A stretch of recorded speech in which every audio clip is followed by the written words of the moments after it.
So now we are excited to transition into a fireside chat, as you can see, focusing on artificial intelligence titled Pioneering Pathways Charting the Future with Gen AI. And I can't think of two more distinguished leaders to talk about this than Ms. Miki Tsusaka from Microsoft Japan and Mr. Toshifumi Yoshizaki from NEC. This discussion will be moderated by Professor Yutaka Matsuo from the University of Tokyo, who specializes in AI and deep learning. Ms. Tsusaka, gentlemen, the fireside chat is yours.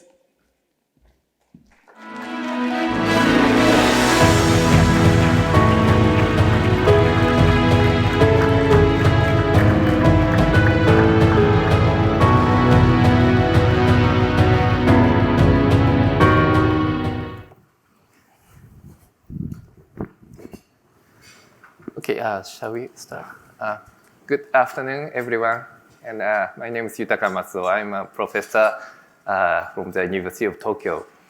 And let me introduce myself very quickly. I've been working on AI for many years, like 25 years. And I'm specialized in deep learning, generative AI. And from our lab, we have many startups. So far, we have 27 startups. And I'm also honored to serve as the chair of AI Council, AI Strategy Council, under the Cabinet Office.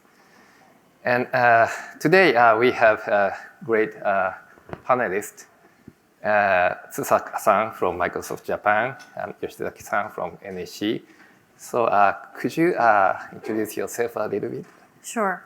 I'm a little bit intimidated that I'm surrounded by these AI giants next to me. I'm new to the industry. Hello, my name is Miki Tsusaka.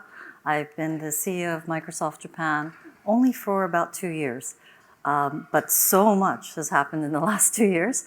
I look forward to sharing some stories with you. Prior to that, I was with the Boston Consulting Group for 30-something years. Thank you. Sure. Thank you for inviting me. My name is Yoshizaki, a Senior EVP, Chief Digital Officer, NEC Corporation. I'm very honored to join this panel. It is because I respect the USJC key initiative Tomodachi, such as Tomodachi, and young readers.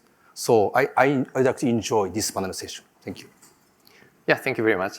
So before we start today's session, I'd like to highlight some recent notable developments that underscore the exciting future potential of AI. So could you show the presentation, please?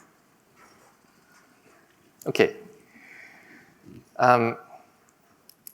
The Nobel Prize in Physics this year was awarded to the Professor Geoffrey Hinton and Professor John Hopfield, researchers in neural networks that form the foundation of AI. Additionally, the Nobel Prize in Chemistry was awarded to Mr. Hassabis and Mr. Jumper for their work in protein structure prediction. Regarding the Nobel Prize in Physics, Professor Hinton's development of the deep Boltzmann machine established a critical foundation for the evolution of AI learning models.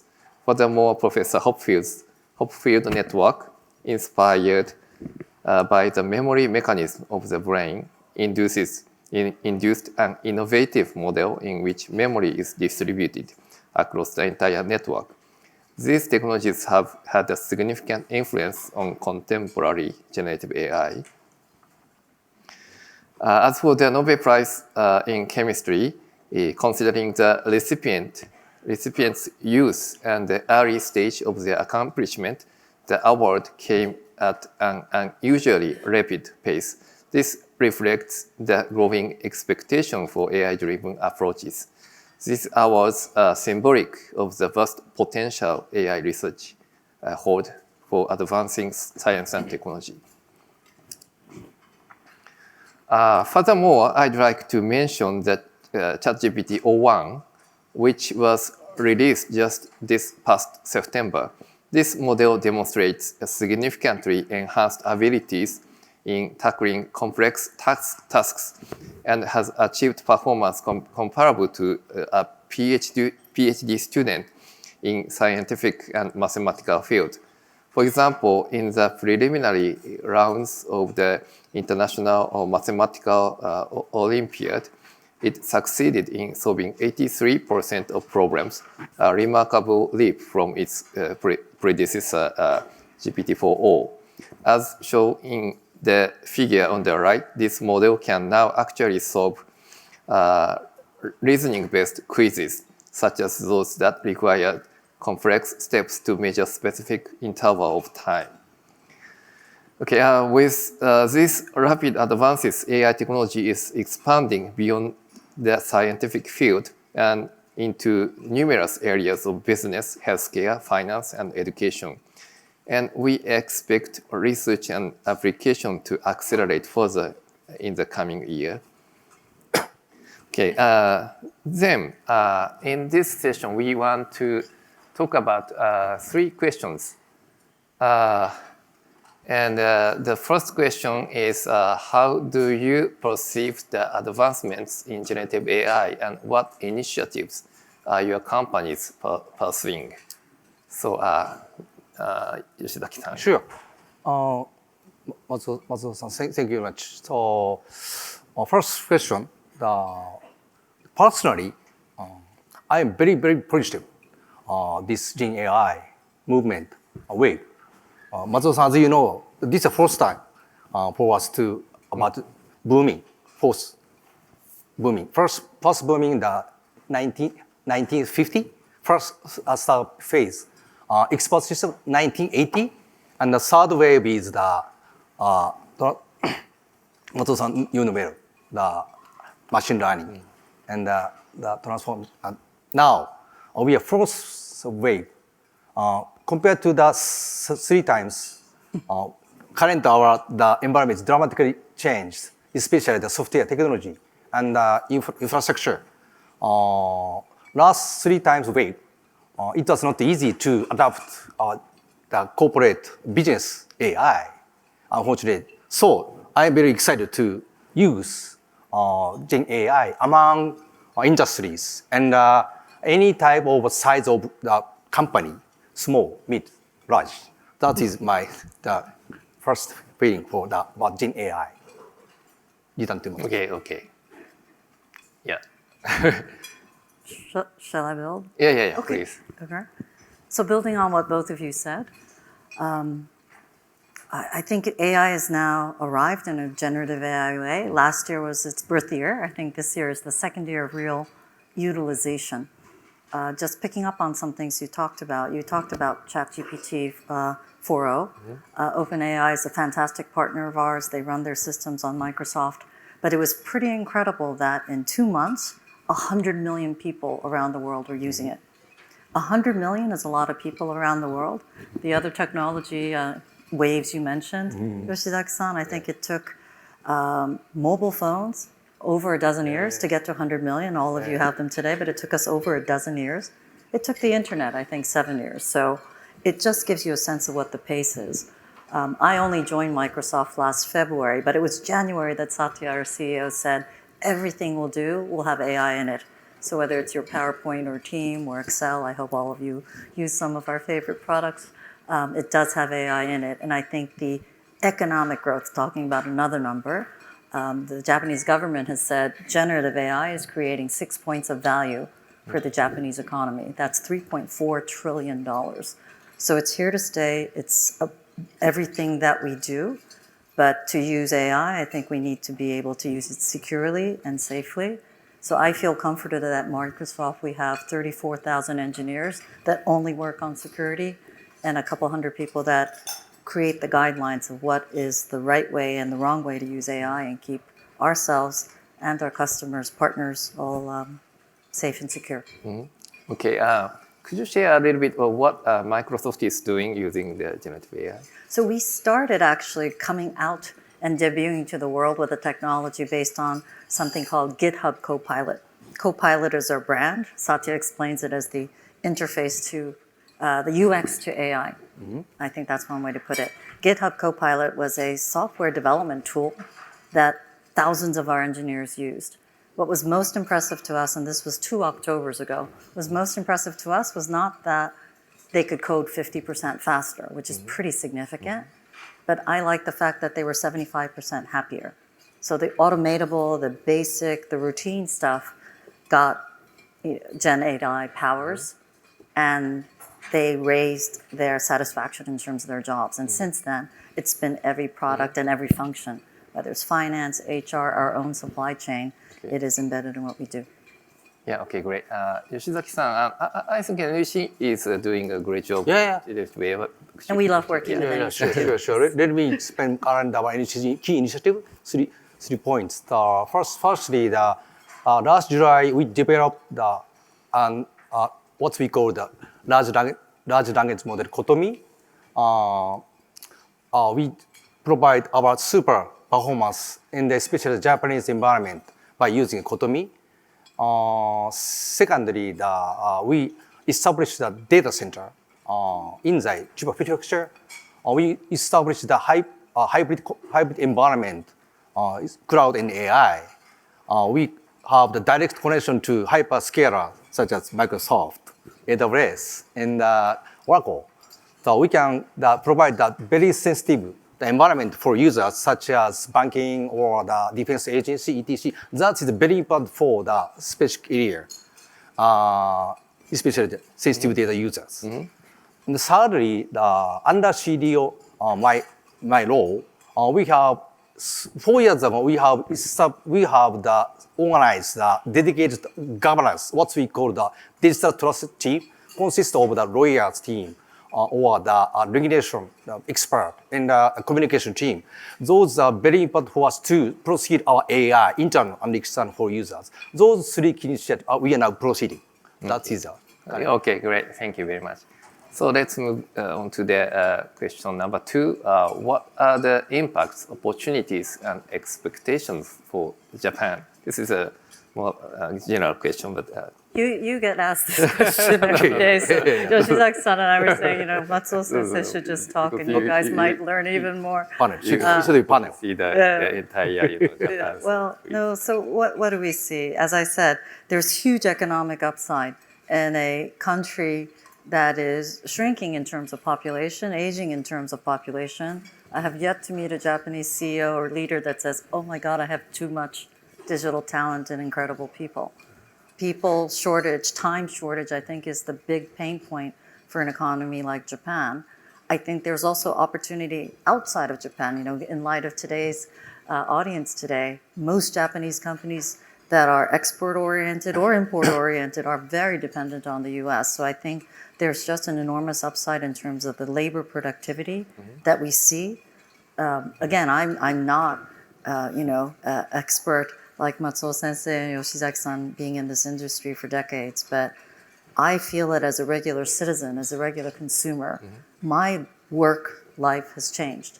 I've been using the products a bit earlier than we've distributed to the market, but I can tell that I have fewer meetings. I don't attend the meetings that I don't need to attend to because the summaries are there. I can compare 10 companies in a second. And there are things that I know that I could not do physically on my own that technology enables me to. So I have huge hopes. I have particular hopes on reskilling our talent in Japan and abroad as well. So I know Ambassador Emmanuel talked about Kishida-san earlier today, but when we announced with Kishida-san and our president, Brad Smith, we talked about $2.9 billion of investment in Japan. That was a big win for me to bring sure we got the money here to run our data centers with companies like NEC. We also announced the reskilling of 3 million people. I'm particularly keen on reskilling women, and we're very pleased with the progress. So I just think there's a lot of opportunity for all of us to work together to make sure we don't lose this moment. Yeah. Do you think the Japanese people, Japanese society is very positive for the generative AI? Yes, it's interesting. I think it's a Japanese Prime Minister office data that I picked up last week. 70% of Japanese are like, okay, I'm already trying it, or I want to try it.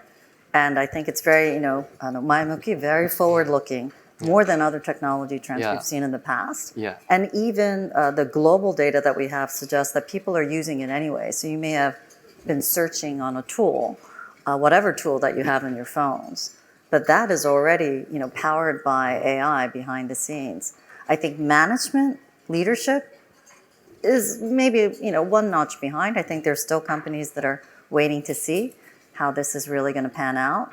But consumers, I think, have picked it up. Young people have picked it up. And the data between the average 30-year-old and the average 50-year-old usage is not that far apart. It's only about 10 points different. So I'm confident that we'll figure it out. We love technology as a nation. So we'll see how far it goes and how quickly it goes. Yeah.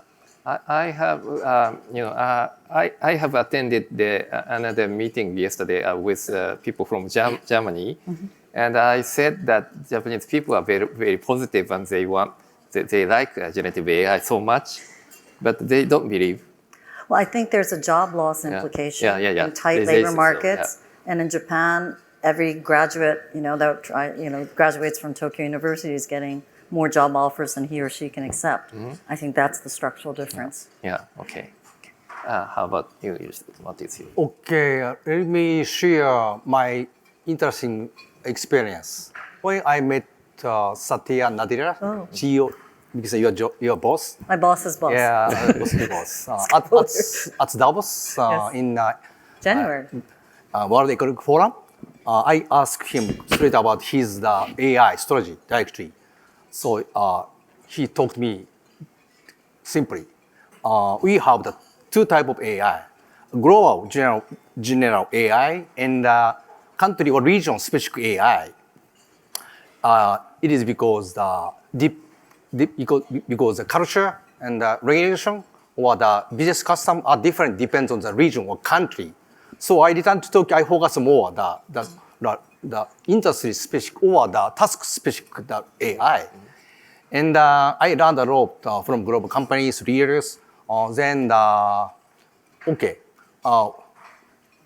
we announced the Kotomi LLM, we should more focus, feed the data with the regulation matter and adapt to the culture oriented the way of the AI.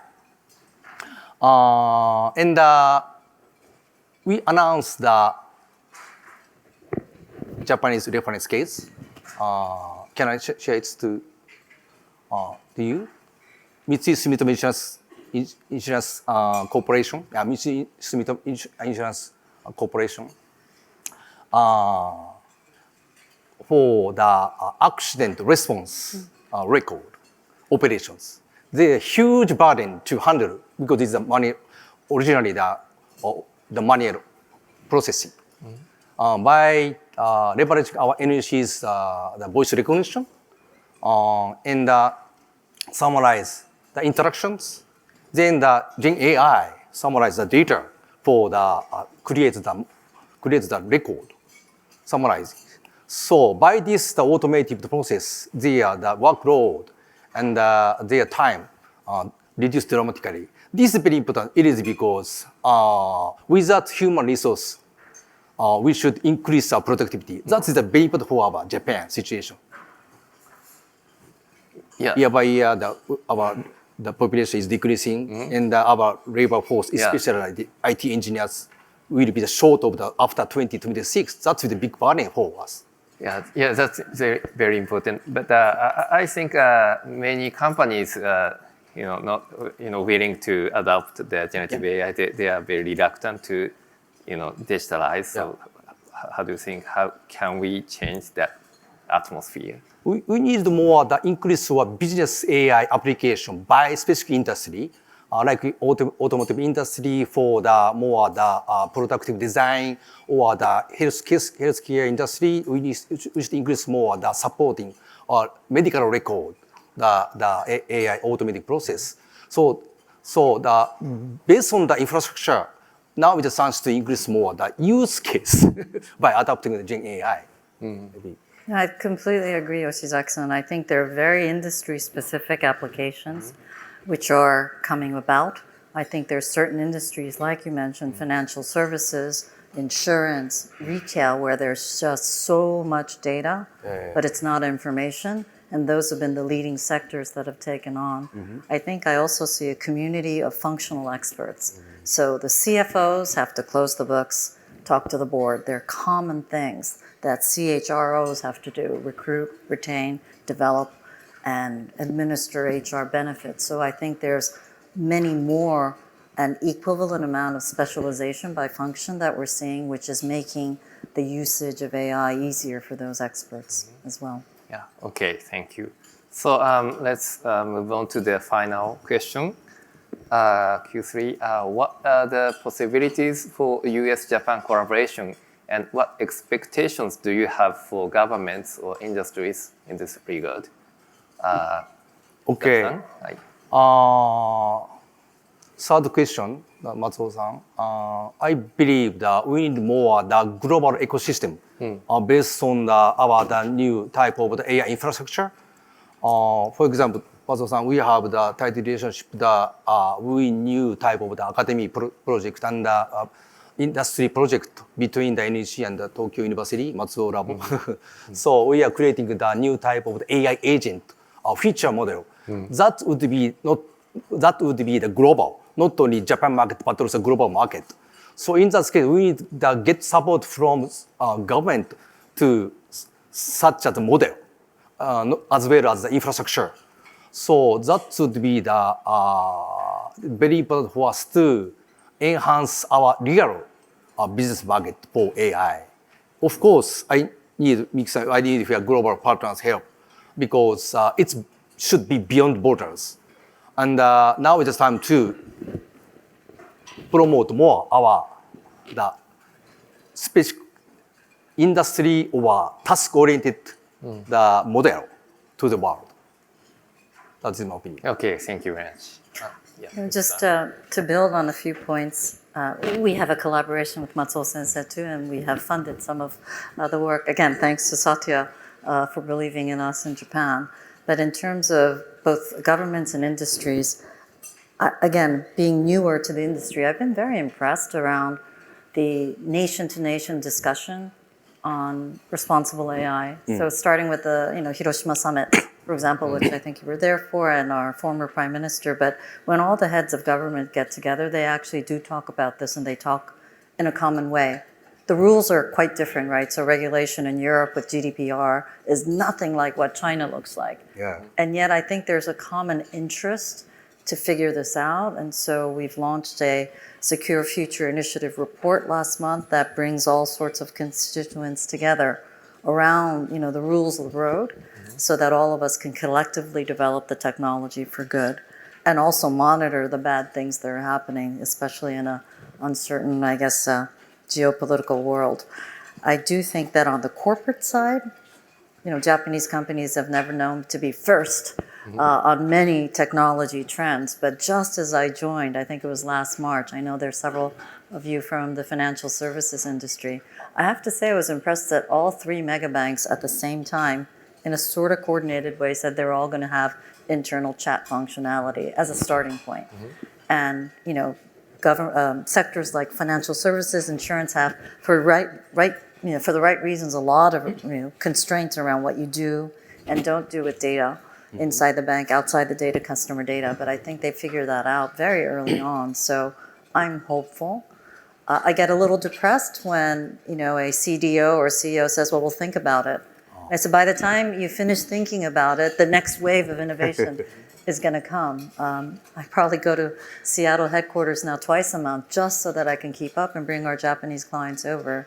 So the speed of technology evolution is there. But I guess my final comment on this question would be, at the end of the day, as much as we are a technology partner to many companies, it's not the technology. I think more than half, in fact, 3/4 of the effort for Japanese corporates to use this is good old analog stuff, like getting together face to face. The world becomes increasingly digital, and yet in the end, it's what the leader does. Does he or she still have the same meetings? Are there still 20 people in the meeting?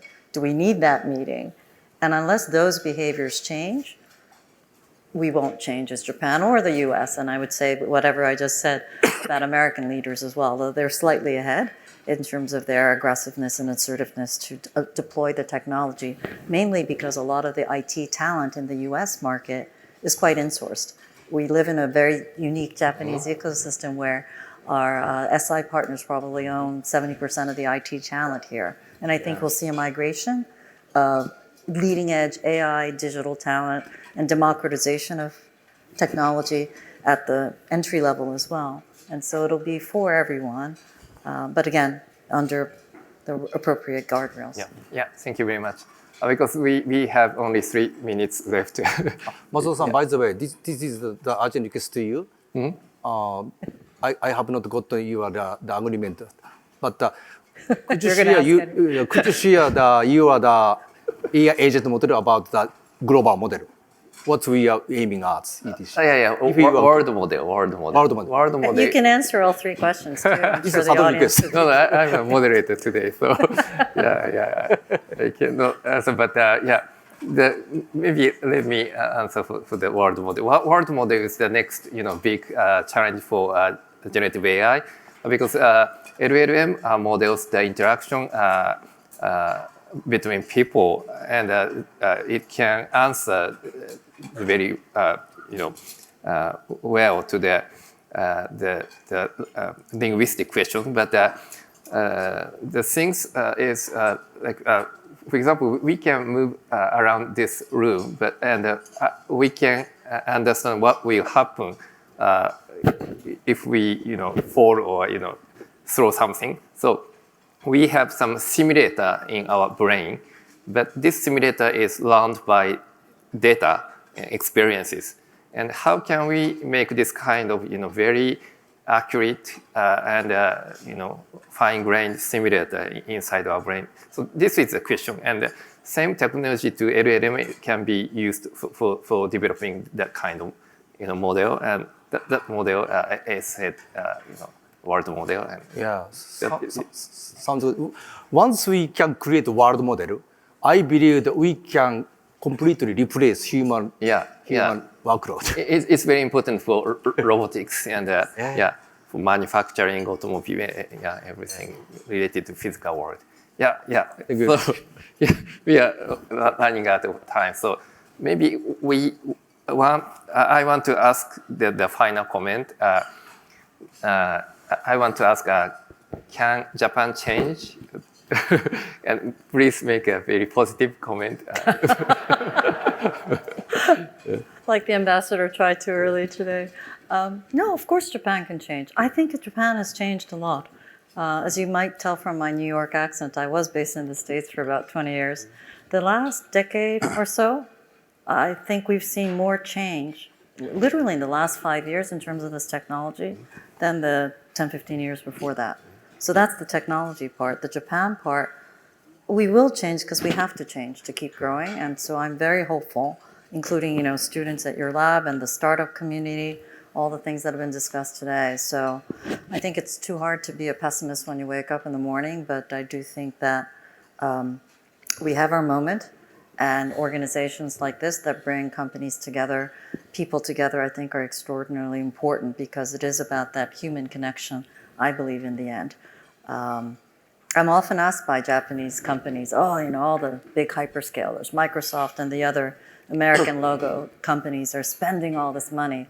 Don't we need Japanese companies to do this as well? I said, yes, we're working together. But we've invested a ton to build the technology that we have, and we want everybody to use it wherever they might be. So I'm hopeful. Thank you very much. Me too. I believe I hope that we should do that, and it's a must for us to use AI.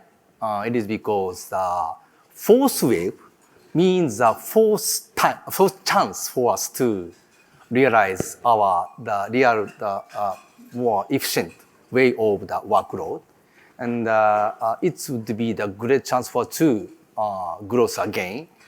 I hope that we need global help, and by strong U.S., Japan, the collaboration, we'd like to challenge more the future growth. That is my comment. Thank you very much. Okay, thank you very much.